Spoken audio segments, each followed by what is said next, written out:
10 ਤੋਂ 20 ਲੱਖ ਜਿਹੜਾ ਹੈ ਉਹ ਦੱਸਿਆ ਜਾ ਰਿਹਾ ਹੈ ਕਿ ਡੀਐਫਓ ਦੀ ਡਿਸਟ੍ਰਿਕਟ ਫੋਰੈਸਟ ਆਫੀਸਰ ਹੁੰਦਾ ਜਿਹੜਾ ਉਸ ਦੀ ਟ੍ਰਾਂਸਫਰ ਦੇ 10 ਤੋਂ 20 ਲੱਖ ਰੁਪਏ। ਹਾਲਾਂਕਿ ਇਹ ਰਕਮ ਛੋਟੀ ਹੋ ਸਕਦੀ ਹੈ ਕਿਉਂਕਿ ਡਿਸਟ੍ਰਿਕਟ ਫੋਰੈਸਟ ਆਫੀਸਰ ਜਿਹੜਾ ਹੈ ਉਸ ਦੇ ਵਿੱਚ ਉਸਦੇ ਅੱਗੇ ਅਖਤਿਆਰ ਦੇ ਵਿੱਚ ਕਿੰਨਾ ਰਕਬਾ ਆਉਂਦਾ ਹੋਏਗਾ ਤੇ ਜੇ ਵਨ ਗਾਰਡ ਛੋਟੇ ਲੈਵਲ ਤੇ 2-2 4-4 5-5 ਲੱਖ ਕਈ ਵਾਰੀ ਰਿਸ਼ਵਤ ਦੇ ਦਿੰਦੇ ਆ ਤਾਂ ਫਿਰ 10 ਤੋਂ 20 ਲੱਖ ਜਿਹੜਾ ਹੈ ਇਹ ਐਲੀਗੇਸ਼ਨ ਨੇ ਕਿ 10 ਤੋਂ 20 ਲੱਖ। ਔਰ ਇਹ ਜਿਹੜੀ ਹੈ OSD ਜਿਹੜਾ ਚਮਕੌਰ ਸਿੰਘ ਹੈ OSD ਦੇ ਥਰੂ ਇਹ ਪੈਸੇ ਜਿਵੇਂ ਮਨੋਜ ਰਾਠੀ ਦੱਸ ਰਹੇ ਸੀ ਕਿ OSD ਦੇ ਥਰੂ ਇਹ ਪੈਸੇ ਲਏ ਜਾਂਦੇ ਸੀ। ਇੱਕ ਕੁਲਵਿੰਦਰ ਸਿੰਘ ਸੰਗਤ ਸਿੰਘ ਗਿਲਜੀਆਂ ਦੇ PA ਦਾ ਨਾਮ ਵੀ ਹੈ ਪਰ ਜਿਹੜਾ OSD ਤਾਸ ਸਾਧੂ ਸਿੰਘ ਧਰਮਸੋਤ ਦਾ ਹੈ ਉਸ ਦੇ ਥਰੂ ਦੱਸਿਆ ਜਾ ਰਿਹਾ ਸੀ ਕਿ ਇਹ ਪੈਸੇ ਲਏ ਜਾਂਦੇ ਸੀ। ਇਹ ਬ੍ਰਾਈਬ ਇਹ ਰਿਸ਼ਵਤ ਦਾ ਖੇਲ ਹੈ ਜਿਹੜਾ ਇਹ ਵੱਡੇ ਪੱਧਰ ਤੇ ਚੱਲ ਰਿਹਾ ਸੀ ਪੋਸਟਿੰਗਸ ਦਾ ਔਰ 10 ਤੋਂ 20 ਲੱਖ ਰੁਪਇਆ ਦਿੱਤਾ ਜਾਂਦਾ ਸੀ ਇੱਕ DFO ਦੀ ਪੋਸਟਿੰਗ ਦੇ ਲਈ। ਉਹ DFO ਦੀ ਪੋਸਟਿੰਗ ਦੇ ਲਈ 10 ਤੋਂ 20 ਲੱਖ ਜੇ ਦਿੱਤਾ ਜਾਂਦਾ ਕਿੰਨੀਆਂ ਬਦਲੀਆਂ ਹੁੰਦੀਆਂ ਹੋਣਗੀਆਂ, ਕਿੰਨੀਆਂ ਡਿਸਟ੍ਰਿਕਟਸ ਨੇ, ਉਸ DFO ਦੇ ਥੱਲੇ ਕਿੰਨੇ ਅਫਸਰ ਆਉਂਦੇ ਨੇ, ਉਹਨਾਂ ਤੋਂ ਕਿੰਨੀ ਰਿਸ਼ਵਤ ਲਈ ਜਾਂਦੀ ਹੋਏਗੀ। ਯਾਨੀ ਇਹ ਇੱਕ ਵੱਡਾ ਖੇਲ ਹੋ ਸਕਦਾ ਹੈ, ਇੱਕ ਵੱਡਾ ਸਕੈਮ ਹੋ ਸਕਦਾ ਹੈ ਜਿਵੇਂ ਵਿਜੀਲੈਂਸ ਦੇ ਡਾਇਰੈਕਟਰ ਵਰਿੰਦਰ ਕੁਮਾਰ ਸ਼ਰਮਾ ਹੁਣੇ ਦੱਸ ਰਹੇ ਸੀ ਨਿਊਜ਼ 18 ਦੇ ਨਾਲ ਖਾਸ ਗੱਲਬਾਤ ਦੇ ਵਿੱਚ। ਔਰ ਸਿਰਫ ਇਹ ਰਿਸ਼ਵਤ ਦਾ ਜਿਹੜਾ ਖੇਲ ਹੈ ਇਹ ਉੱਥੇ ਨਹੀਂ ਰੁਕਦਾ।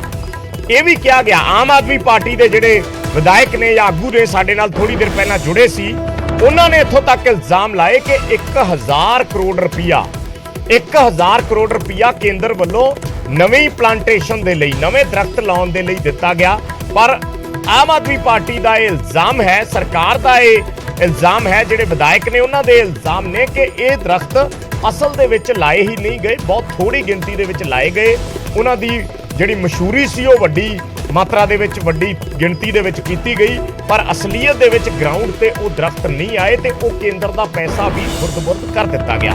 ਕਿਤੇ ਨਾ ਕਿਤੇ ਇਸ ਮਾਮਲੇ ਦੇ ਵਿੱਚ ਜਿਹੜੇ ਆਮ ਆਦਮੀ ਪਾਰਟੀ ਦੇ ਵਿਧਾਇਕ ਨੇ ਜਾਂ ਹੋਰ ਸਰਕਾਰ ਦੇ ਨੁਮਾਇੰਦੇ ਨੇ ਉਹ ਕੇਂਦਰ ਸਰਕਾਰ ਤੋਂ ਵੀ ਇਹ ਤਵੱਕੋ ਕਰ ਰਹੇ ਨੇ ਕਿ ਕੇਂਦਰ ਸਰਕਾਰ ਵੀ ਕਿਉਂਕਿ ਜੰਗਲਾਤ ਮਹਿਕਮਾ ਜਿਹੜਾ ਹੈ ਉਹ ਕੇਂਦਰ ਸਰਕਾਰ ਦੇ ਅਖਤਿਆਰ ਹੇਠ ਵੀ ਆਉਂਦਾ ਹੈ। ਸੋ ਇਸ ਕਰਕੇ ਉਹਨਾਂ ਦੀ ਕੇਂਦਰ ਸਰਕਾਰ ਤੋਂ ਵੀ ਕਿਤੇ ਨਾ ਕਿਤੇ ਤਵੱਕੋ ਹੈ ਕਿ ਕੇਂਦਰ ਸਰਕਾਰ ਵੀ ਇਸ ਦੇ ਵਿੱਚ ਆਪਣੇ ਪੱਧਰ ਤੇ ਕਾਰਵਾਈ ਕਰੇ। ਜਿਹੜਾ ਪੈਸਾ ਕੇਂਦਰ ਵੱਲੋਂ ਵੀ ਜਾਰੀ ਕੀਤਾ ਗਿਆ ਸੀ ਕਿ ਉਸ ਪੈਸੇ ਦੇ ਵਿੱਚ ਵੀ ਘੁਟਾਲਾ ਹੋਇਆ। ਮਨੋਜ ਰਾਠੀ ਸਾਡੇ ਸਹਿਯੋਗੀ ਲਗਾਤਾਰ ਜੁੜੇ ਹੋਏ ਨੇ। ਮਨੋਜ, 2-3 ਚੀਜ਼ਾਂ ਨੇ। ਇੱਕ ਤੇ ਆਪਾਂ ਰਿਸ਼ਵਤ ਦਾ ਜ਼ਿਕਰ ਕਰ ਰਹੇ ਸੀ ਕਿ DFO ਦੀ ਪੋਸਟਿੰਗ ਹੁੰਦੀ ਹੈ। DFO ਤੋਂ ਇਲਾਵਾ ਬੜੀ ਜ਼ਾਹਿਰ ਜੀ ਗੱਲ ਹੈ ਜੇ DFO 20 ਲੱਖ ਦੇ ਕੇ ਲੱਗਦਾ ਹੈ ਜਾਂ 30 ਦੇ ਕੇ ਲੱਗਦਾ ਹੈ ਜਾਂ 40 ਦੇ ਕੇ ਲੱਗਦਾ, ਡਿਪੈਂਡ ਕਰਦਾ ਹੈ ਅਫਸਰ ਦੀ ਲੋਕੇਸ਼ਨ ਕਿਹੜੀ ਹੈ। ਜਿੱਥੇ ਜੰਗਲਾਤ ਦਾ ਰਕਬਾ ਜ਼ਿਆਦਾ ਪੈਂਦਾ ਹੈ ਜ਼ਾਹਿਰ ਜੀ ਗੱਲ ਹੈ ਉੱਥੇ ਪੈਸੇ ਵੱਧ ਦਿੱਤੇ ਜਾਂਦੇ ਆ, ਜਿੱਥੇ ਰਕਬਾ ਘੱਟ ਹੈ ਉੱਥੇ ਪੈਸੇ ਘੱਟ ਦਿੱਤੇ ਆ ਕਿਉਂਕਿ ਜਿਹੜੇ ਰਿਸ਼ਵਤ ਦੇ ਪੈਸੇ ਦਿੱਤੇ ਜਾਂਦੇ ਆ ਅਲਟੀਮੇਟਲੀ ਉਹਨਾਂ ਚੋਂ ਪੈਸੇ ਬਣਾਉਣੇ ਵੀ ਹੁੰਦੇ ਆ ਜਿਹੜੇ ਰਿਸ਼ਵਤ ਦੇ ਕੇ ਲੱਗਦੇ ਆ। ਇਹ ਇੱਕ ਸਰਕਲ ਹੈ ਜਿਹੜਾ ਇਸ ਤਰੀਕੇ ਨਾਲ ਚੱਲਦਾ ਰਹਿੰਦਾ ਹੈ। ਤਕਰੀਬਨ ਇਸ ਨੂੰ ਹਰ ਕੋਈ ਜਾਣਦਾ ਪਰ ਜਦੋਂ ਤੱਕ ਪ੍ਰੂਫਸ ਨਹੀਂ ਹੁੰਦੇ ਇਸ ਕਰਕੇ ਉਦੋਂ ਤੱਕ ਨਾ ਕੋਈ ਕਾਰਵਾਈ ਹੁੰਦੀ ਹੈ ਤੇ ਨਾ ਕੋਈ ਬੋਲਦਾ ਹੈ। ਪਹਿਲੀ ਗੱਲ ਇਹ ਰਿਸ਼ਵਤ ਦਾ ਪੈਸਾ ਬ੍ਰਾਈਬਸ ਦੇ ਥਰੂ। ਔਰ ਦੂਸਰੀ ਗੱਲ ਜਿਹੜੀ ਆਮ ਆਦਮੀ ਪਾਰਟੀ ਦੇ ਵੀ ਕਈ ਵਿਧਾਇਕ ਇਸ਼ਾਰਾ ਕਰਕੇ ਗਏ ਨੇ ਜਾਂ ਸਾਫ਼ ਤੌਰ ਤੇ ਕਹਿ ਕੇ ਗਏ ਨੇ ਕਿ 1000 ਕਰੋੜ ਰੁਪਇਆ ਕੇਂਦਰ ਵੱਲੋਂ ਨਵੀਂ ਪਲਾਂਟੇਸ਼ਨ ਦੇ ਲਈ ਦਿੱਤਾ ਗਿਆ। ਉਹ ਨਵੀਂ ਪਲਾਂਟੇਸ਼ਨ ਕਿੱਥੇ ਹੋਈ ਕਿ ਇਹ ਵੀ ਮਤਲਬ ਅੱਗੇ ਦੀ ਅੱਗੇ ਜਿਹੜੀਆਂ ਕੜੀਆਂ ਨੇ ਜਿਹੜੇ ਸਿਰੇ ਨੇ ਉਹ ਖੰਗਾਲਦੇ ਜਾਣਗੇ ਤਾਂ ਹੋਰ ਚੀਜ਼ਾਂ ਨਿਕਲਦੀਆਂ ਸਾਹਮਣੇ ਆਉਣਗੀਆਂ, ਉਮੀਦ ਹੈ।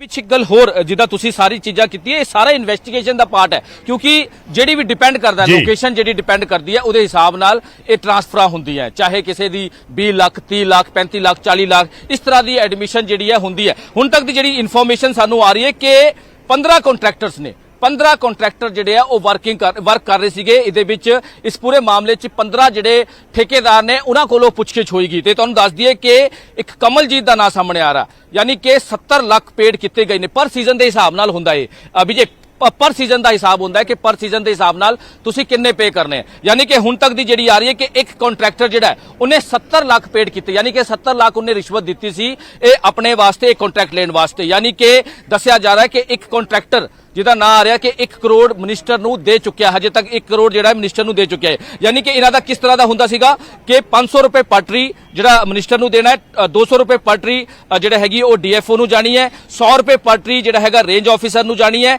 100 ਰੁਪਏ ਪਰ ਟਰੀ ਟੂ ਬਲਾਕ ਆਫੀਸਰ ਨੂੰ ਜਾਣੀ ਹੈ ਤੇ 100 ਰੁਪਏ ਪਰ ਟਰੀ ਫੋਰੈਸਟ ਗਾਰਡ ਨੂੰ ਜਾਣੀ। ਇਹ ਸਾਰੇ ਚੀਜ਼ਾਂ ਜਿਹੜੀਆਂ ਉਹ ਫਾਈਨਲ ਸੀਗੀ, ਯਾਨੀ ਕਿ ਇੱਕ ਪੂਰੀ ਰਿਸ਼ਵਤ ਦੀ ਵੀ ਇੱਕ ਪੂਰੀ ਜਿਹੜੀ ਹੈ ਲਿਸਟ ਤਿਆਰ ਕੀਤੀ ਗਈ ਸੀ, ਯਾਨੀ ਕਿ ਬੇਈਮਾਨੀ 'ਚ ਇਮਾਨਦਾਰੀ ਦੇਖੋ ਤੁਸੀਂ ਕਿ ਕਿਸ ਤਰ੍ਹਾਂ ਜਾਰੀ ਸੀਗੀ। ਯਾਨੀ ਕਿ 500 ਤੁਸੀਂ ਮਿਨਿਸਟਰ ਨੂੰ ਦੇਣੇ, 200 ਰੁਪਏ ਤੁਸੀਂ ਡੀਐਫਓ ਨੂੰ ਦੇਣੇ, 100 ਰੁਪਏ ਤੁਸੀਂ ਰੇਂਜ ਆਫੀਸਰ ਨੂੰ ਦੇਣੇ ਰਿਸ਼ਵਤ ਦੇ, 100 ਰੁਪਏ ਤੁਸੀਂ ਪਟਰੀ ਦੇ ਬਲਾਕ ਆਫੀਸਰ ਨੂੰ ਦੇਣੇ ਤੇ 100 ਰੁਪਏ ਪਟਰੀ ਤੁਸੀਂ ਫੋਰੈਸਟ ਗਾਰਡ ਨੂੰ ਦੇਣੇ। ਯਾਨੀ ਕਿ ਨੀਚੇ ਤੋਂ ਲੈ ਕੇ ਉੱਪਰ ਤੱਕ, ਯਾਨੀ ਕਿ ਟੌਪ ਤੱਕ ਸਾਰੇ ਰੇਟ, ਹਾਂ ਸਾਰੇ ਰੇਟ ਪੂਰੇ ਫਿਕਸ ਸੀਗੇ।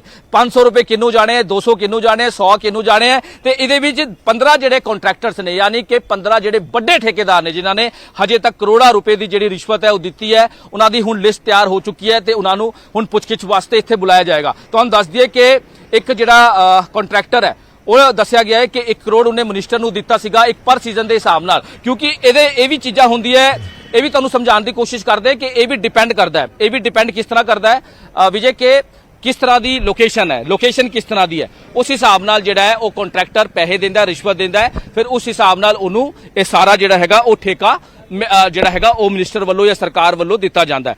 ਹੁਣ ਸਾਰੀ ਚੀਜ਼ਾਂ ਨੂੰ ਲੈ ਕੇ ਜਿਹੜੀ ਟਰਾਂਸਫਰ ਦੀ ਹੁਣ ਤੁਸੀਂ ਗੱਲ ਕਰ ਰਹੇ ਹੋ, ਇਹ ਤਾਂ ਹੋਇਆ ਜੰਗਲਾਤ ਵਿਭਾਗ ਦੇ ਰਿਸ਼ਵਤ ਦੀ ਗੱਲ। ਹੁਣ ਤੁਸੀਂ ਟਰਾਂਸਫਰਾਂ ਦੀ ਗੱਲ ਤੇ ਆ ਜਾਓ। ਟਰਾਂਸਫਰ ਕਿਸ ਤਰ੍ਹਾਂ ਹੁੰਦੀ ਹੈ? ਜਿਹੜੇ ਵਿਜੀਲੈਂਸ ਵਿਭਾਗ ਦੇ ਜਿਹੜੇ ਅਫਸਰ ਤੁਹਾਨੂੰ ਦੱਸ ਰਹੇ ਨੇ, ਸਿਰੇ ਜਾਣਕਾਰੀ ਦੇ ਰਹੇ ਹੈ ਕਿ ਜੰਗਲਾਤ ਵਿਭਾਗ ਤਾਂ ਡਿਫਰੈਂਟ ਹੈ, ਉੱਥੇ ਤਾਂ ਚੱਲ ਰਹੀ ਸੀ ਰਿਸ਼ਵਤ ਕਿੰਨੇ ਹਿਸਾਬ ਨਾਲ ਚੱਲ ਰਹੀ ਹੈ, ਲੇਕਿਨ ਹੁਣ ਟਰਾਂਸਫਰਾਂ ਤੇ ਜੇ ਤੁਸੀਂ ਆ ਜਾਓ, ਚਮਕੌਰ ਤੋਂ ਜਿਹੜੀ ਹੁਣ ਪੁੱਛਗਿੱਛ ਹੋਈ ਹੈ ਉਹਦੇ ਵਿੱਚ ਕਿਸ ਤਰ੍ਹਾਂ ਦੀ ਹੁਣ ਚੀਜ਼ਾਂ ਹੋਈਆਂ। ਹੁਣ ਜਿਹੜਾ ਵੀ ਡੀਐਫਓ ਲਾਣਾ ਹੈ ਤੁਸੀਂ ਜਾਂ ਫਿਰ ਕਿਸੇ ਵੀ ਤਰ੍ਹਾਂ ਦਾ ਰੇਂਜ ਅਫਸਰ ਲਾਣਾ ਹੈ, ਕਿਉਂਕਿ ਇਹਨਾਂ ਦੇ ਹੱਥ 'ਚ ਸਾਰੀ ਚੀਜ਼ਾਂ ਹੁੰਦੀ ਹੈ, ਕਈ ਪਾਵਰਸ ਇਹਨਾਂ ਕੋਲੋਂ ਹੁੰਦੀ ਹੈ। ਡੀਐਫਓ ਦੀ ਅਸੀਂ ਗੱਲ ਕਰ ਲਈਏ, ਰੇਂਜ ਆਫੀਸਰ ਦੀ ਅਸੀਂ ਗੱਲ ਕਰ ਲਈਏ, ਇਹਨਾਂ ਕੋ ਵੀ ਇਹ ਪੈਸੇ ਇਹ ਪੂਰੀ ਬੋਲੀ ਲੱਗਦੀ ਹੈ। ਜਿੱਦਾਂ ਆਪਾਂ ਕਿਸੇ ਵੀ ਵਧੀਆ ਜਿਹੜਾ ਲੋਕੇਸ਼ਨ ਹੈ ਉਤੇ ਤੁਸੀਂ ਟ੍ਰਾਂਸਫਰ ਆਪਣੀ ਕਰਾਣੀ ਹੈ ਤੇ ਉਸ ਲੋਕੇਸ਼ਨ ਤੇ ਤੁਸੀਂ ਜਾ ਕੇ ਉਹਨੂੰ ਪੈਸੇ ਦਿਓ, ਯਾਨੀ ਕਿ ਕਿੰਨੀ ਹੁੰਦੀ ਹੈ, ਹਾਂਜੀ 25 ਲੱਖ ਲੱਗੂਗਾ, 30 ਲੱਖ ਲੱਗੂਗਾ, ਇਸ ਤਰ੍ਹਾਂ ਦੀ। ਔਰ ਜਦ ਇਹਨਾਂ ਦੀ ਕਈ ਚੀਜ਼ਾਂ ਸਾਹਮਣੇ ਆਂਦੀ ਹੈ ਤੇ ਇਹਨਾਂ ਨੂੰ ਬਚਾਇਆ ਵੀ ਜਾਂਦਾ ਸੀਗਾ। ਕਿਉਂਕਿ ਇਹਨਾਂ ਨੇ ਰਿਸ਼ਵਤ ਦਿੱਤੀ ਹੈ, ਇਹਨਾਂ ਨੇ ਅੱਗੇ ਮਿਨਿਸਟਰਾਂ ਨੂੰ ਰਿਸ਼ਵਤ ਦਿੱਤੀ ਹੈ, ਅੱਗੇ ਇਹਨਾਂ ਨੇ ਹੋਰ ਜਿਹੜੇ ਵੀ ਓਐਸਡੀ ਹੈ ਉਹਨਾਂ ਨੂੰ ਰਿਸ਼ਵਤ ਦਿੱਤੀ ਹੈ। ਇਸ ਕਰਕੇ ਕਿਸੇ ਵੀ ਤਰ੍ਹਾਂ ਦੀ ਕੋਈ ਕਾਰਵਾਈ ਇਹਨਾਂ ਤੇ ਹੋ ਹੀ ਨਹੀਂ ਸਕਦੀ, ਯਾਨੀ ਕਿ ਇਹਨਾਂ ਨੇ ਰਿਸ਼ਵਤ ਦਿੱਤੀ ਹੋਈ ਹੈ, ਕਿਸੇ ਵੀ ਤਰ੍ਹਾਂ ਦੀ ਕੋਈ ਕਾਰਵਾਈ ਜਿਹੜੀ ਹੈਗੀ ਉਹ ਨਹੀਂ ਹੋ ਸਕਦੀ ਹੈ। ਇਸ ਕਰਕੇ ਸਕੈਮ ਜਿਹੜਾ ਹੈ ਅੱਗੇ ਤੋਂ ਅੱਗੇ ਉਹ ਵੱਧ ਰਿਹਾ ਸੀਗਾ। ਜਿੰਨੇ ਵੀ ਰੇਂਜ ਅਫਸਰ ਨੇ, ਜਿੰਨੇ ਵੀ ਡੀਐਫਓ ਨੇ, ਜਿੰਨੇ ਵੀ ਜਿਹੜੇ ਹੈਗੇ ਬਲਾਕ ਆਫੀਸਰ ਨੇ, ਜਿੰਨੇ ਵੀ ਫੋਰੈਸਟ ਗਾਰਡ ਨੇ, ਉਹ ਸਾਰੇ ਰਿਸ਼ਵਤ ਲੈਂਦੇ ਸੀਗੇ। ਪਟਰੀ ਦੇ ਹਿਸਾਬ ਨਾਲ ਦੀ ਅਸੀਂ ਗੱਲ ਕਰ ਲਈਏ, ਜੇ ਫਿਰ ਟ੍ਰਾਂਸਫਰਾਂ ਦੀ ਅਸੀਂ ਗੱਲ ਕਰ ਲਈਏ, ਉੱਪਰ ਤੇ ਲੈ ਕੇ ਨੀਚੇ ਤੱਕ ਇਹ ਸਾਰੀ ਜਿਹੜੀ ਗੇਮ ਹੈ ਇਹ ਰਿਸ਼ਵਤ ਦੀ ਚੱਲਦੀ ਸੀ। ਇਸ ਕਰਕੇ ਜਿਹੜਾ ਧਰਮਸੋਤ ਗ੍ਰਿਫਤਾਰ ਹੋਇਆ ਉਹਦੇ ਨਾਲ ਜਿਹੜੇ ਇਸ ਦੇ ਵਿੱਚ ਹੋਰ ਜਾਨਣਾ ਚਾਹੂੰਗਾ, ਜਿਹੜਾ ਠੇਕੇਦਾਰਾਂ ਦਾ ਤੁਸੀਂ ਜ਼ਿਕਰ ਕੀਤਾ ਕਿ 15 ਦੇ ਕਰੀਬ ਠੇਕੇਦਾਰ ਨੇ, 15 ਦੇ ਕਰੀਬ ਠੇਕੇਦਾਰਾਂ ਤੋਂ ਜਿਹੜਾ ਹੈ ਉਹਨਾਂ ਨਾਲ ਸਿੱਧਾ ਪੈਸੇ ਬੰਨੇ ਵੇ ਸੀ ਵੀ ਇੰਨੇ ਪੈਸੇ ਦਿਓ ਤੁਸੀਂ, ਚਾਹੇ ਪਟਰੀ ਹੋਵੇ ਜਾਂ ਕਿਸੇ ਵੀ ਹਿਸਾਬ ਨਾਲ ਹੋਵੇ, ਠੇਕਾ ਏਰੀਏ ਦੇ ਹਿਸਾਬ ਨਾਲ ਹੋਵੇ ਕਿ ਜਿੰਨਾ ਉਹਨਾਂ ਨੂੰ ਦਿੱਤਾ ਜਾਣਾ ਹੈ। ਜੇ ਹੁਣ ਵਿਜੀਲੈਂਸ ਉਹਨਾਂ ਠੇਕੇਦਾਰਾਂ ਨੂੰ ਬੁਲਾਉਂਦੀ ਹੈ ਔਰ ਉਹਨਾਂ ਦੇ ਬਿਆਨਾਂ ਦੇ ਆਧਾਰ ਤੇ ਆਪਾਂ ਕਹਿ ਸਕਦੇ ਹਾਂ, ਕਿਉਂਕਿ ਆਮ ਤੌਰ ਤੇ ਕਈ ਵਾਰ ਇਹ ਹੁੰਦਾ ਕਿ ਅਦਾਲਤ ਦੇ ਵਿੱਚ ਜਾ ਕੇ ਜਿਹੜੇ ਕੇਸ ਨੇ ਵਿਜੀਲੈਂਸ ਦੇ ਉਹ ਕਈ ਵਾਰੀ ਕਮਜ਼ੋਰ ਪੈ ਜਾਂਦੇ ਨੇ, ਢਿੱਲੇ ਪੈ ਜਾਂਦੇ ਨੇ। ਇੱਕ ਟਵੀਟ ਅਸੀਂ ਦਿਖਾ ਰਹੇ ਹਾਂ ਮਨੋਜ, ਮੈਂ ਦੁਬਾਰਾ ਤੁਹਾਡੇ ਕੋਲ ਇਸੇ ਸਵਾਲ ਤੇ ਆ ਰਿਹਾ। ਰਾਘਵ ਚੱਡਾ ਦਾ ਇੱਕ ਟਵੀਟ ਹੈ।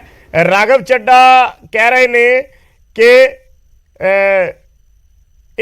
ਰਾਘਵ ਚੱਡਾ ਦਾ ਇੱਕ ਟਵੀਟ ਹੈ ਤਾਂ ਜੋ ਅਸੀਂ ਟੀਵੀ ਸਕਰੀਨ ਤੇ ਦਿਖਾ ਰਹੇ ਹਾਂ, ਤੁਹਾਨੂੰ ਪੜ੍ਹ ਕੇ ਦੱਸਦੇ ਆ ਕਿ ਉਹਨਾਂ ਨੇ ਲਿਖਿਆ ਹੈ ਕਿ ਅੱਜ ਹੋਈ ਗ੍ਰਿਫਤਾਰੀ ਇਹ ਦਰਸਾਉਂਦੀ ਹੈ ਕਿ ਮੁੱਖ ਮੰਤਰੀ ਭਗਵੰਤ ਮਾਨ ਦੀ ਭ੍ਰਿਸ਼ਟਾਚਾਰ ਨੂੰ ਲੈ ਕੇ ਜ਼ੀਰੋ ਟੋਲਰੈਂਸ ਨੀਤੀ ਹੈ।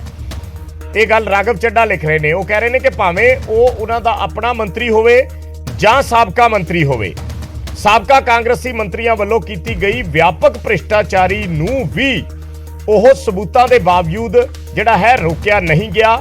ਸਿਰਫ ਆਮ ਆਦਮੀ ਪਾਰਟੀ ਇਸ ਦਾ ਖੁਲਾਸਾ ਕਰ ਰਹੀ ਹੈ। ਸਿਰਫ ਆਮ ਆਦਮੀ ਪਾਰਟੀ ਕੋਲ ਹੀ ਇਨਸਾਫ ਦਿਵਾਉਣ ਦੀ ਸਿਆਸੀ ਇੱਛਾ ਸ਼ਕਤੀ ਹੈ।